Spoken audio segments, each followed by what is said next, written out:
Hello, good morning छात्रों। R K PG science college Kalwad Jaipur की online classes में आपका हार्दिक स्वागत है बच्चों। जैसा कि पिछले वीडियोज में बीए फर्स्ट ईयर का प्रथम प्रश्न पत्र विषय हिंदी साहित्य पार्ट 5 तुलसीदास। बच्चों, तुलसीदास से पहले सूरदास जी वाला पार्ट हो चुका है। कहने का मतलब 4 पार्ट आपको कंप्लीट करवा दिए गए हैं। लेसन 4 उनमें जो भी मोस्ट इम्पोर्टेंट क्वेश्चन थे वो आपको कंप्लीट करवा दिए हैं। पिछले वीडियोज में आपको देखने को मिल जाएंगे। और अब हम बात करेंगे आपसे 5वें पार्ट की तुलसीदास। इसका भी पहला क्वेश्चन हमने पिछले वीडियोज में करवा दिया है, आपको देखने को मिल जाएगा। और अब हम ले चलते हैं आपको दूसरे प्रश्न पे। तो साथियों, यहाँ तुलसीदास जो है ना, जैसे सूरदास कृष्ण भक्ति शाखा के प्रमुख कवि माने जाते हैं, उसी तरह से तुलसीदास जो है ये राम भक्ति शाखा के प्रतिनिधि कवि माने जाते हैं। साथियों, इन्होंने जितनी भी रचनाएं की हैं लगभग राम के चरित्र से ही संबंधित हैं। ठीक है, तो सबसे जो इनकी जिस वजह से ये प्रसिद्धि इन्होंने पाई है वो रचनाएं की है रामचरितमानस। साथियों, रामचरितमानस के माध्यम से ही इन्होंने प्रसिद्धि पाई है और इन्होंने बहुत सारी रचनाएं की हैं जिनका सभी का विवरण हमने फर्स्ट क्वेश्चन में आपको बता दिया है, क्लियर कर दिया है। और अब हम आगे आपको ले चलते हैं, देखेंगे आप प्रश्न नंबर दूसरा। प्रश्न नंबर 2 में बच्चों क्या पूछा है आपको देखेंगे आप, जैसे कि तुलसी के काव्य के कला पक्ष एवं भाव पक्ष पर सौदारण एक निबंध लिखिए। बच्चों, यहाँ कला पक्ष और भाव पक्ष दोनों पूछे गए हैं। तो देखा जाए तो किसी भी कवि के काव्य में ये भाव पक्ष और कला पक्ष अक्सर ये क्वेश्चन आता ही है। हर कवि के काव्य में ये चीजें आती हैं, कला पक्ष और भाव पक्ष, क्योंकि काव्य सौंदर्य जो है वो कला पक्ष और भाव पक्ष पर ही निर्धारित करता है। साथियों, इसमें आपको देखने को मिलेगा, सबसे पहले हम बात करेंगे भाव पक्ष की। भाव पक्ष में इनके कौन कौन से पॉइंट हैं, क्या क्या इन्होंने दिया है वहाँ डिटेल, वो सभी डिटेल से आपको अवगत करवाएंगे, अध्ययन करवाएंगे अभी। तो आप देखेंगे आंसर में ले चलते हैं। आंसर है आपका तुलसी के काव्य का भाव पक्ष। बच्चों, भाव पक्ष की बात करें तो सबसे पहले देखेंगे आप कि गोस्वामी तुलसीदास हिंदी साहित्य के लिए सरस्वती का सर्वोत्तम वरदान माने जाते हैं।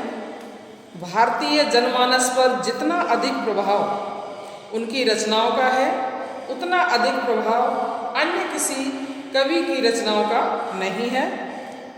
ये बात किस वजह से हो रही है बच्चों? भारतीय जनमानस पर भारत की बात हो रही है। भारत में जो जनमानस है उस पर जितना अधिक प्रभाव इनकी रचनाओं ने डाला है, तुलसीदास की रचनाओं ने, उतना किसी और अन्य कवि की रचनाओं का नहीं है। वस्तुतः तुलसी की काव्य साधना भक्ति भावना का प्रतिफल मानी जाती है। साथियों, उन्होंने अपने साहित्य से हिंदी का जो गौरव बढ़ाया है, उसके लिए समस्त हिंदी साहित्य एवं समाज नतमस्तक है बच्चों। तो यहाँ तुलसीदास जो है ना वो श्रेष्ठ कवियों में आते हैं।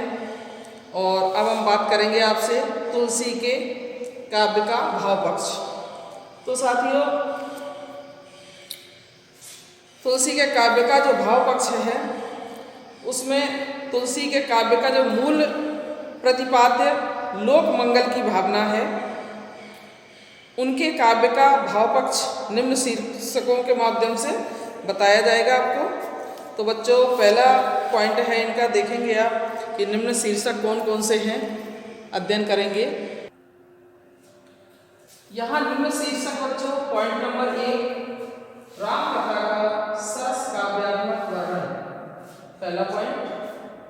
तो पहले पॉइंट की बात करते हैं बच्चों, देखेंगे आप आगे पॉइंट के आधार पर तुलसी के काव्य का भाव पक्ष का अध्ययन करते हैं। तो साथियों, यहाँ राम कथा का सरस काव्यात्मक वर्णन जो है, तुलसी, जैसे कि बताया गया है, तुलसी राम भक्ति शाखा के प्रतिनिधि कवि थे और उन्होंने प्रायः अपनी सभी रचनाओं में राम कथा का ही वर्णन किया है। जैसे कि रामचरितमानस, विनय पत्रिका, दोहावली, गीतावली, कवितावली, जानकी मंगल, बरबे रामायण आदि। साथियों, तुलसी ने राम कथा का आद्योपांत अत्यंत भावपूर्ण और मनोहर वर्णन किया है।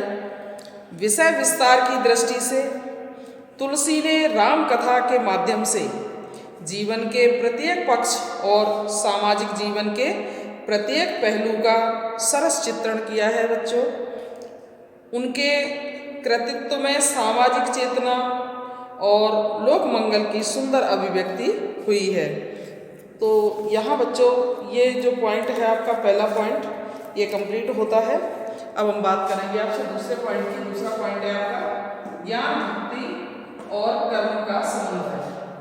ज्ञान, भक्ति और कर्म, दूसरा पॉइंट है आपका ज्ञान, भक्ति और कर्म का समन्वय। तो साथियों, यहाँ दूसरे पॉइंट की बात करते हैं। दूसरे पॉइंट में इन्होंने क्या बताया है, देखेंगे आप आगे। तुलसी ने अपने काव्य के माध्यम से ज्ञान, भक्ति और कर्म का समन्वय उपस्थित किया है। उन्होंने ज्ञान को अत्यंत दुरूह तथा क्लिष्ट बताकर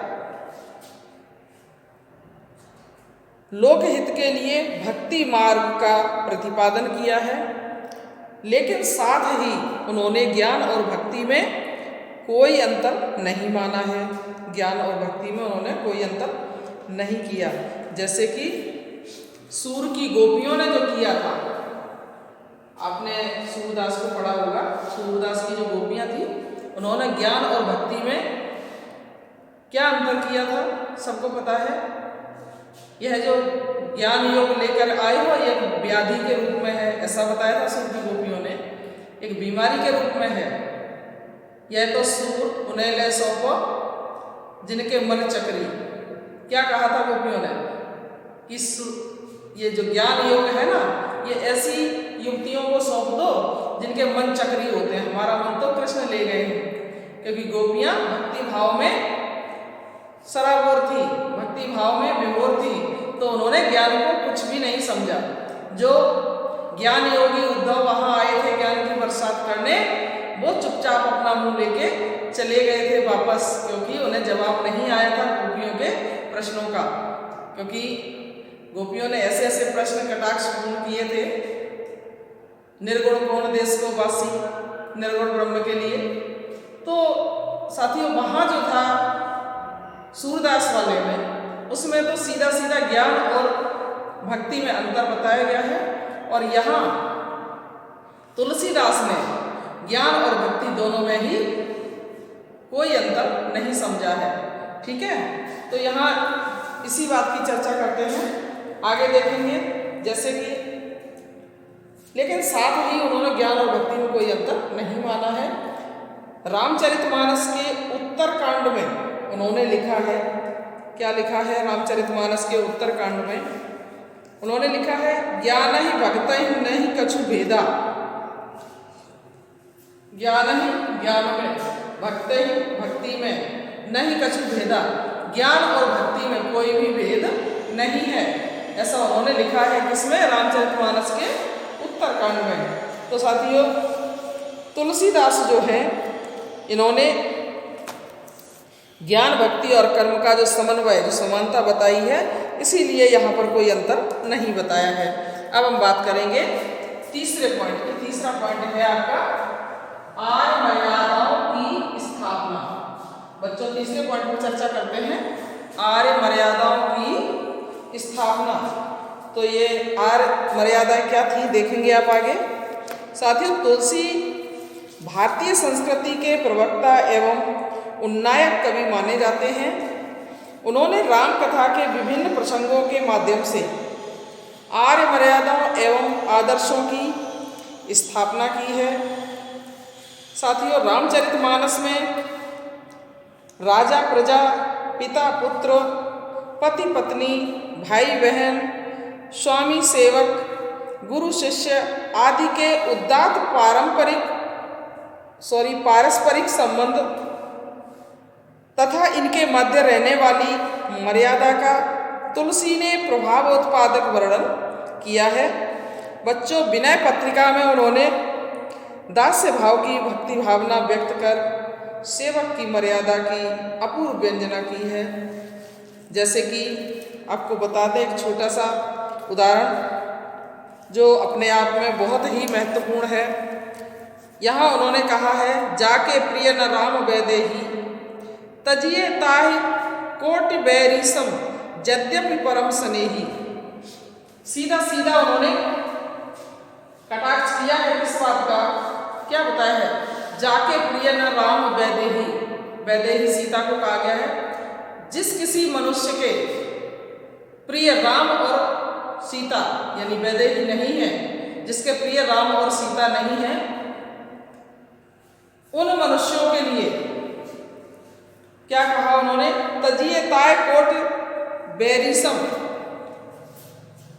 तजिए मतलब छोड़ दीजिए, कोट बैरिसम ताही मतलब उसे, तजिए ताही त्याग कर दो, तजिए मतलब त्याग कर दो ऐसे मनुष्य का, ताहे उसे, कोट बैरिसम, कोट मतलब करोड़ों, बैरी दुश्मनों के समान है वो।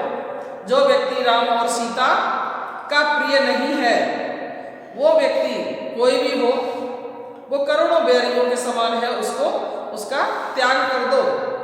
यद्यपि परम स्नेही, यद्यपि चाहे वो परम स्नेही, परम स्नेही क्यों ना हो, हमारा कितना ही प्रिय क्यों ना हो, उस व्यक्ति को हमें त्याग देना ही ठीक है। क्योंकि जो राम सीता का प्रिय नहीं है वो हमारा कुछ भी नहीं है। ऐसा व्यक्ति करोड़ों दुश्मनों के समान, करोड़ों बैरियों के समान होता है। ऐसा किसने कहा है, तुलसीदास ने। तो साथियों, इस उदाहरण से पता चलता है कि आर्य मर्यादाओं की इन्होंने स्थापना किस प्रकार से की है, आप समझ सकते हैं। अब हम बात करेंगे आपसे चौथे पॉइंट की। चौथा पॉइंट है आपका शक्तिशील और सौंदर्य का समन्वय। शक्तिशील और सौंदर्य का समन्वय। तो साथियों, चौथे पॉइंट में जो है देखेंगे आप, इन्होंने तुलसी ने अपने आराध्य राम के माध्यम से शील, शक्ति और सौंदर्य का समन्वय प्रस्तुत किया है। साथियों, सुंदर होने के साथ साथ राम शीलवान भी थे, शीलवान भी हैं, और माता पिता तथा गुरु के प्रति मर्यादा पालन कर एवं अपने कर्तव्य का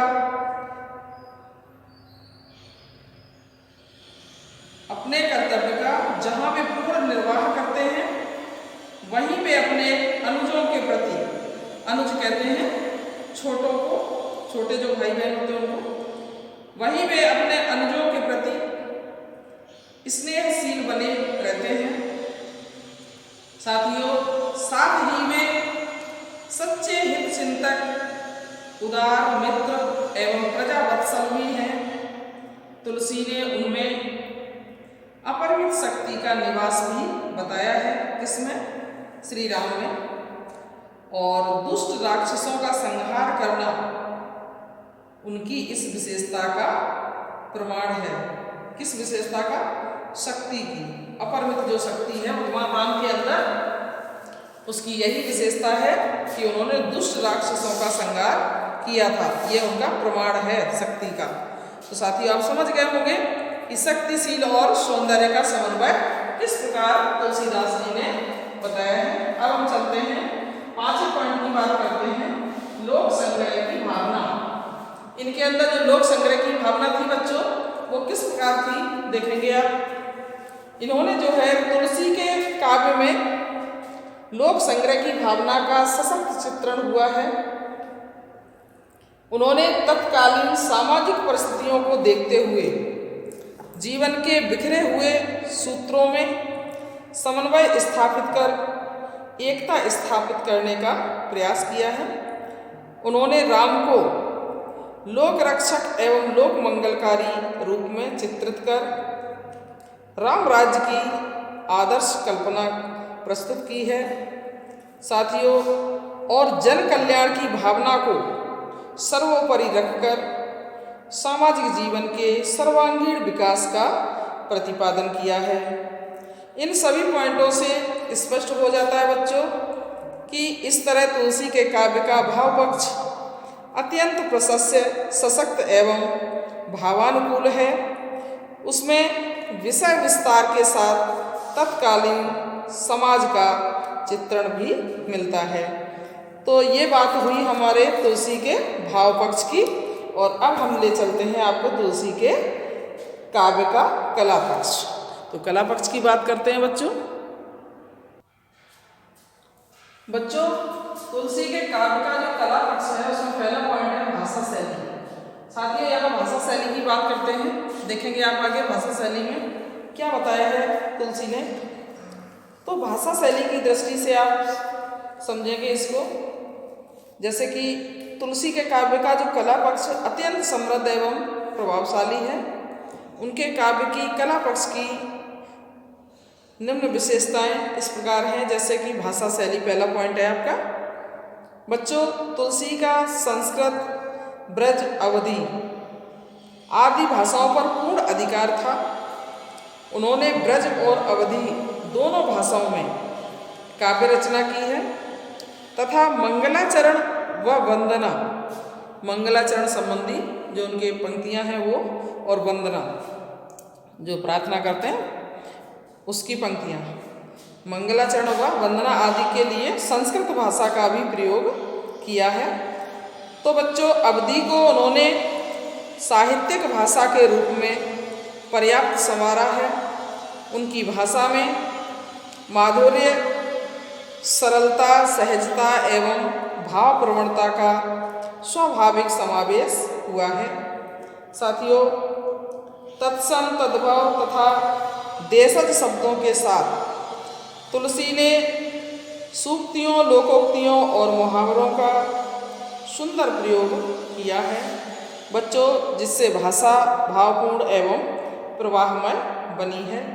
तो ये था इनका भाषा शैली, जिसमें कई तरह की भाषाओं का समन्वय हुआ है, प्रयोग किया गया है।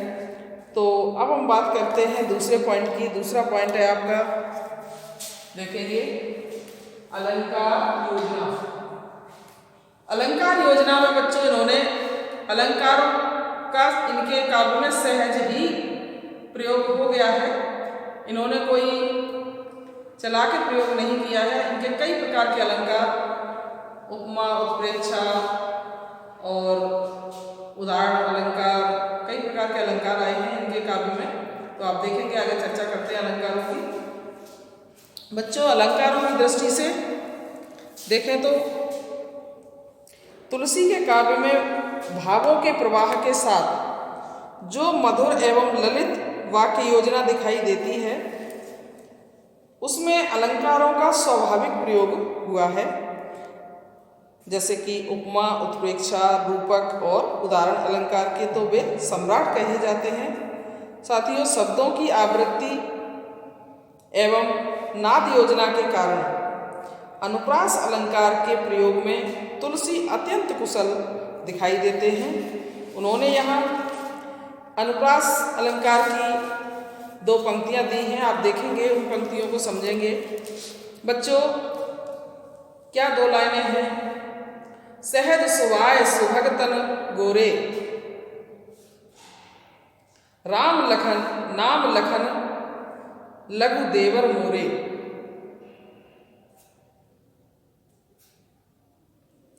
जब श्री राम और जानकी और लक्ष्मण ये तीनों जब वन को जा रहे थे, उस समय की बात है। वहाँ जाके एक जगह जब इन्होंने पंचवटी के थोड़ा सा नज़दीक जाके जब इन्होंने विश्राम किया, तो बच्चों वहाँ जो पंचवटी के आसपास के जो गांव थे, वहाँ से कुछ युवतियाँ सीता माता के पास आ गई हैं और वो उनके राम और लखन को देखकर चर्चा करती हैं, ये आपके क्या लगते हैं?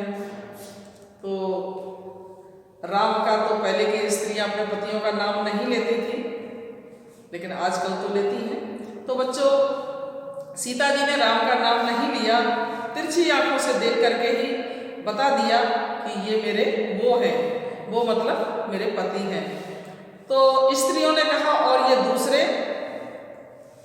तो दूसरे के लिए उन्होंने ये पंक्तियां कही हैं कि सुवग सहज सुवाय सुवग तन गोरे, जिनका स्वभाव सहज है, नेचर सहज है, सुवग तन गोरे, तन से शरीर से एकदम गोरे हैं। नाम लखन लघुदेवर मोरे, इनका नाम लक्ष्मण है और लघुदेवर मोरे, लघु मतलब मेरे छोटे देवर है। ये कौन? जो गोरे चिट्टे हैं, स्वभाव से सरल हैं। तो उन युवतियों को इन्हीं पंक्तियों के माध्यम से सीता माता ने परिचय दिया था कि कौन किसका क्या लगता है। बच्चों, रूपक और उत्प्रेक्षा का एक साथ प्रयोग तुलसी ने कई स्थलों पर किया है, और जैसे कि लता भवन ते प्रकट भे तहि अवसर दो भाई, तिनके जन जुग विमल विधु जलद पटल विलगाय। ये पंक्तियां रूपक और उत्प्रेक्षा अलंकार की हैं। बच्चों, यहाँ ये आपका जो दूसरा पॉइंट है अलंकार योजना, ये कंप्लीट हो जाता है। अब हम बात करेंगे रस योजना की। तीसरा पॉइंट है आपका रस योजना। रसों को तो आपने पढ़ा ही होगा, नहीं पढ़ा है तो पढ़ लेना। जैसे कि रसों की संख्या जो है विद्वानों ने 9 बताई है, 9। श्रृंगार रस, हास रस, वीर रस, करुण रस, जो भी रसों के नाम हैं 9 बताए हैं। लेकिन कुछ विद्वानों के अनुसार अब इनकी संख्या जो है वो 11 कर दी गई है। ठीक है, तो आप देखेंगे तुलसी के काव्य में रसों का बहुत ज़्यादा प्रयोग हुआ है। सारे ही रस लगभग उनके रामचरितमानस में आ गए हैं। और विनय पत्रिका जो है उनकी, उसमें कौन सा रस आया है? शांति रस। विनय पत्रिका में शांति रस आया हुआ है। तो आप देखेंगे आगे रसों का किस प्रकार से इन्होंने प्रयोग किया है अपने काव्य में। बात करते हैं रस योजना की।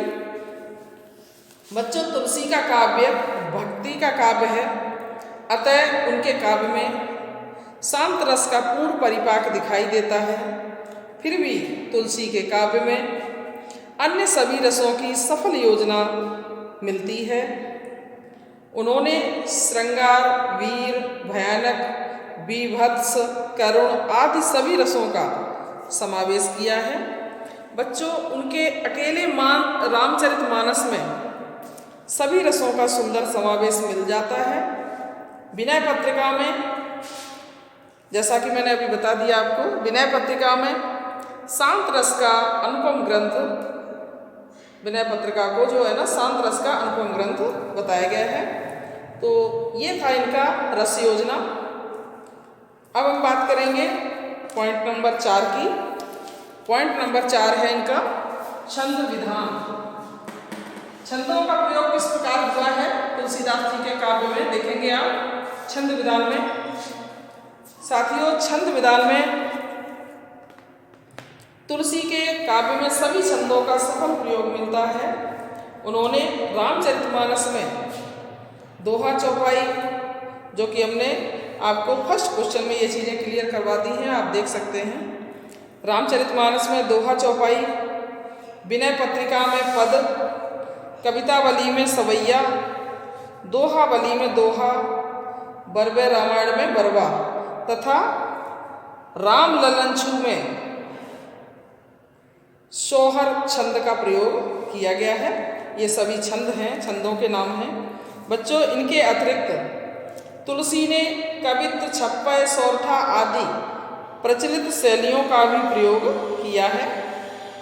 उनकी गीति तथा पद शैली अनूठी है। बच्चों, इस प्रकार तुलसी का छंद विधान अत्यंत व्यापक है। यहाँ आपको छंदों के नाम बता दिए गए हैं, अध्ययन करवा दिया गया है। अब हम चलते हैं 5वें पॉइंट पर। 5वां पॉइंट है बच्चों प्रबंध तथा मुक्तक काव्य रचना। प्रबंध तथा मुक्तक काव्य रचना, इनका जो काव्य है उसमें प्रबंध काव्य और मुक्तक काव्य रचना बहुत ही सहज तरीके से इन्होंने की है। तो आप देखेंगे तुलसीदास जी का 5वां जो पॉइंट है प्रबंध तथा मुक्तक काव्य रचना। साथियों, तुलसी का रामचरितमानस हिंदी साहित्य का सर्वश्रेष्ठ प्रबंध काव्य है। ये जो रामचरितमानस है ना, रामायण, ये क्या है? हिंदी साहित्य का सर्वश्रेष्ठ प्रबंध काव्य माना गया है। इस रचना में प्रबंध कौशल अपनी संपूर्ण गरिमा के साथ विद्यमान है। बच्चों, इनके अतिरिक्त तुलसी ने विनय पत्रिका तथा गीतावली आदि कई मुक्तक काव्यों की रचना की है। विनय पत्रिका और गीतावली ये दोनों मुक्तक काव्य हैं इनके। साथियों, इस प्रकार उन्होंने अपनी रचनाओं के द्वारा बहुमुखी काव्य प्रतिभा का परिचय दिया है।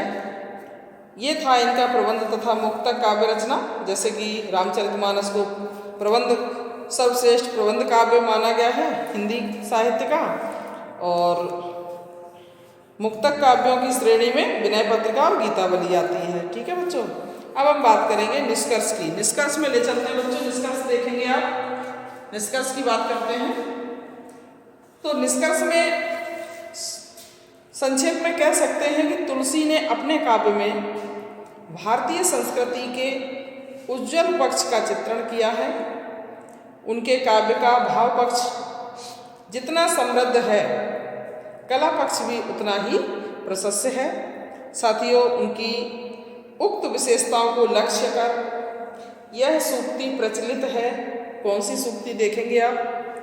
कविता करके तुलसी न लसे, कविता लसी पा तुलसी की कला। वस्तुतः तुलसी की काव्य प्रतिभा अप्रतिम मानी जाती है। यानी कविता करके तुलसी न लसे, तुलसीदास जी कविता करके थकते ही नहीं है। कविता लसी यानी कविता ही थक गई, पा तुलसी की कला, तुलसी की कला को पा करके कविता ही थक गई है, बल्कि तुलसी नहीं थके हैं। ये पंक्ति उनकी काव्य कला को लेकर कही गई है। उनकी तुलसीदास की जो काव्य प्रतिभा है वो अप्रतिम मानी जाती है। तो इन्होंने अपने काव्य में कला पक्ष और भाव पक्ष दोनों ही पक्षों का बहुत ही सुंदर प्रयोग किया है, अत्यंत कुशलता के साथ प्रयोग किया है। बच्चों, यहाँ आपका ये क्वेश्चन कंप्लीट होता है और अब हम चलते हैं आगे। आगे देखेंगे आप।